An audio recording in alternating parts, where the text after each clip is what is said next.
Hello दोस्तों, नमस्कार। Stock market खबरों में आपका स्वागत है। दोस्तों, इरेडा का आईपीओ अभी 29/11 जो 2023 को लिस्ट हुआ मार्केट में।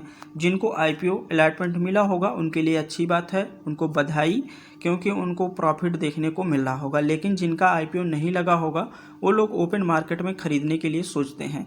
लेकिन इससे पहले एक चीज़ और आपको जानना होगा, क्या इस तरीके की कंपनी मार्केट में लिस्ट है या नहीं। अगर लिस्ट है तो उनका परफॉर्मेंस कैसा देखने को मिल रहा है, उसी के बारे में आज जानेंगे। क्योंकि यह पावर फाइनेंस कॉरपोरेशन लिमिटेड है और आरईसी, यह दोनों कंपनियां उसी सेक्टर में कामकाज करती हैं और यह तीनों कंपनियां सरकारी हैं। पहली बात तो दूसरी बात यह दोस्तों कि जिस सेक्टर में इरेडा काम करता है, फाइनेंस प्रोवाइड करता है रिन्यूएबल एनर्जी को, उसी सेक्टर में यह भी कंपनियां कामकाज करते हुए देखने को मिल जाती हैं। तो इनका परफॉर्मेंस कैसा देखने को मिल रहा है इसके बारे में भी जानेंगे और इरेडा के बारे में भी जानेंगे। लेकिन एक चीज़ और बताना चाहेंगे दोस्तों आपको कि सबसे बड़ी बात यह है कि जो पावर फाइनेंस कॉरपोरेटेड लिमिटेड है और आरईसी लिमिटेड है, दोनों एक ही कंपनियां समझिए। इसलिए कि जैसे आपने देखा होगा बजाज फाइनेंस और बजाज फिनसो दोनों एक दूसरे को उसी तरीके से चलते हुए देखने को मिल जाती हैं। क्योंकि जो आरईसी लिमिटेड है इसका शेयर होल्डिंग पैटर्न में देखेंगे तो प्रमोटर की लिस्ट में तो पावर फाइनेंस कॉरपोरेटेड लिमिटेड ही है, यानी कि दोनों एक ही कंपनियां हैं। अभी आपको हम इसी वीडियो में दिखाएंगे। तो चलिए एक एक करके देख लेते हैं इनका परफॉर्मेंस कैसा देखने को मिल रहा है। अगर दोस्तों चैनल पर पहली बार आए हैं तो प्लीज़ चैनल को सब्सक्राइब करिएगा, वीडियो को लाइक करिएगा। तो चलिए वीडियो को स्टार्ट करते हैं और जानते हैं कौन सा परफॉर्मेंस कैसा दे रहा है। जी, यहाँ पे देख सकते हैं कि मार्केट कैप के हिसाब से देखा जाए तो इस सेक्टर में पावर फाइनेंस कॉरपोरेशन लिमिटेड जो है यह मार्केट कैप के हिसाब से सबसे टॉप पे देखने को मिल जाता है। इसका 1,20,000 करोड़ का मार्केट कैप है। दूसरे नंबर पे यहीं पे देखेंगे कि आईआरएफसी जो कि रेलवे को फाइनेंस करने वाली कंपनी है, इसकी बात तो अभी हम नहीं करेंगे। लेकिन यहाँ पे देख सकते हैं कि आरईसी जो कि दूसरे नंबर पे, अगर आईआरसी को छोड़ दिया जाए तो ये दूसरे नंबर पे है मार्केट कैप के हिसाब से। 98,482 करोड़ का अभी के हिसाब से मार्केट कैप देखने को मिल रहा है, जो कि दूसरे स्थान पे है। तीसरे नंबर पे इरेडा आ जाता है, जो कि अभी देखेंगे कि 16,865 करोड़ का मार्केट कैप देखने को मिल रहा है। तो यह कंपनियां तीनों एक ही सेक्टर में कामकाज करती हैं और इसके साथ साथ यह कंपनियां तीनों सरकारी कंपनी है दोस्तों। तो इसको आपको ध्यान में रख के आगे बढ़ना है। तो चलिए देख लेते हैं इनका परफॉर्मेंस कैसा देखने को मिल रहा है।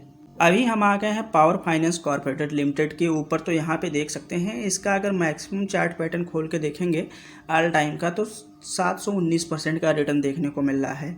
लेकिन चार्ट पैटर्न से आपको क्लियर देखने को मिल रहा होगा कि इस कंपनी में काफ़ी ज़्यादा उतार चढ़ाव देखने को मिले हैं, लगभग 2008 से लेकर 2021 तक।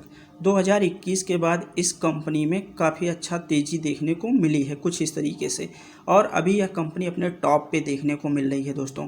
और दूसरी कंपनी जो है यहाँ पे देख सकते हैं कि आरईसी लिमिटेड, और इस कंपनी का भी देखेंगे तो लगभग उतना ही रिटर्न और उसी तरीके का ही चार्ट पैटर्न देखने को मिल रहा है, बिल्कुल एक जैसा।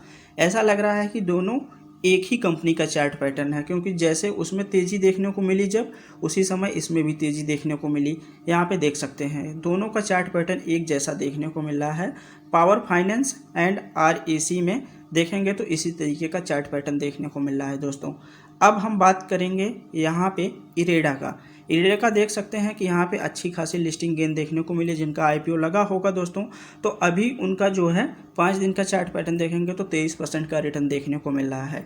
लेकिन अभी 2 दिन से इस कंपनी में लगभग गिरावट ही देखने को मिल रही है। इसका मैक्सिमम चार्ट पैटर्न कुछ इस तरीके का देखने को आपको मिल रहा है।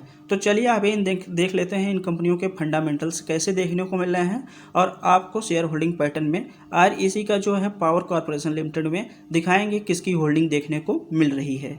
जी, यहाँ पे देख सकते हैं पावर फाइनेंस कॉरपोरेटेड लिमिटेड, जो कि यहाँ पे देख सकते हैं non depository taking to NBFC registered RBI, और यहाँ पे देख सकते हैं finance associated with the Indian power sector को फाइनेंस प्रोवाइड करने वाली कंपनी है। ठीक है, अभी पावर फाइनेंस कॉरपोरेटेड लिमिटेड के बारे में देख लेते हैं, उसके बाद फिर अगली 2 कंपनियां हैं उनके बारे में भी देखते हैं। थोड़ी सी वीडियो लंबी हो सकती है। यहाँ पीएस एंड कंपेरिजन में देखेंगे तो उसी तरीके से आपको देखने को मिलेगा। पावर फाइनेंस, उसके बाद आरईसी, फिर इरेडा। तो इसी तरीके से देखने को मिल रहा है दोस्तों। तो इस कंपनी का अगर हम एनुअली यहाँ पे देखें किस तरीके का परफॉर्मेंस देखने को मिल रहा है, तो इस तरीके से देख सकते हैं कि 2020 में कंपनी ने 62 करोड़, फिर 71 करोड़, फिर 76 करोड़ का रेवेन्यू जनरेट किया, और अभी देखेंगे तो 83 करोड़ का कंपनी ने रेवेन्यू जनरेट किया है, जिसमें देखेंगे कि कंपनी का जो एक्सपेंस है वो अभी का निगेटिव में शो कर रहा है। जबकि नेट प्रॉफिट की बात करेंगे तो पिछले 2-3 सालों का देखेंगे तो 12,000 करोड़, फिर 9,000 करोड़, फिर 15,000 करोड़, और अभी देखेंगे तो 18,000, 21,000 और 23,000 करोड़ का नेट प्रॉफिट देखने को मिल रहा है।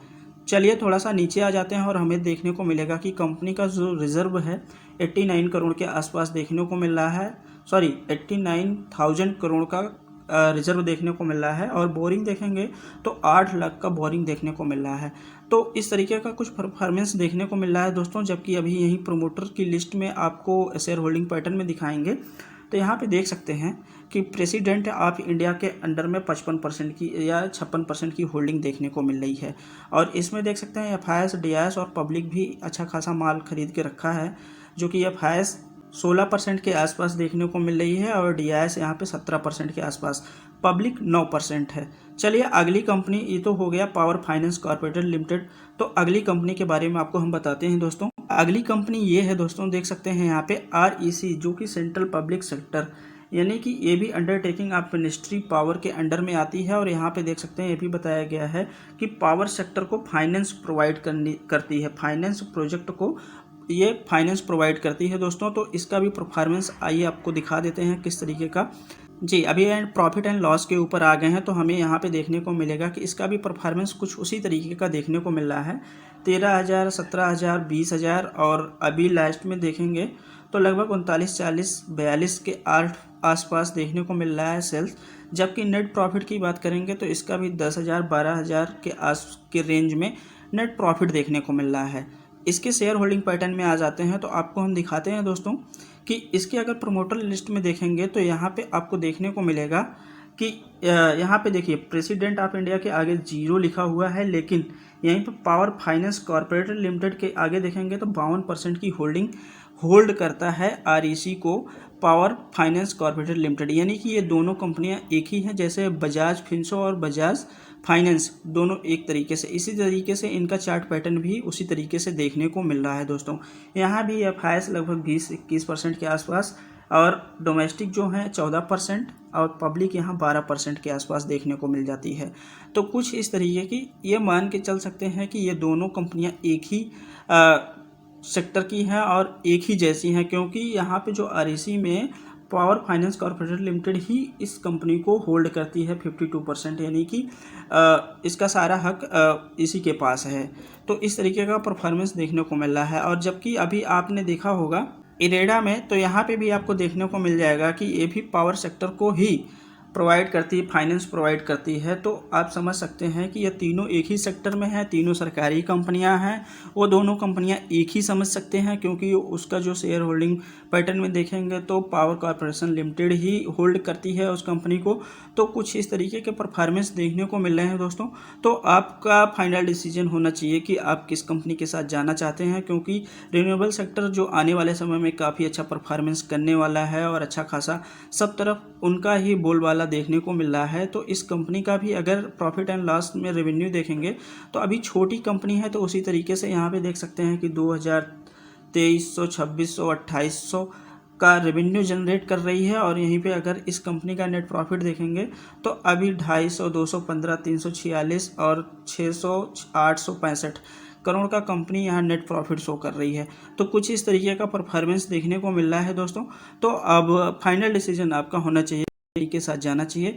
मेरा बताने का मतलब ये था कि आपको पता होना चाहिए कि इसके पहले जो कंपनियां हैं वो कैसे इस मार्केट में लिस्ट हैं और किस तरीके का परफॉर्मेंस देखने को मिल रहा है, क्योंकि आने वाले समय में रिन्यूएबल एनर्जी अच्छा खासा कर सकती है। अगर वीडियो अच्छी लगी हो तो प्लीज़ लाइक करिएगा, चैनल को सब्सक्राइब करिएगा दोस्तों। धन्यवाद।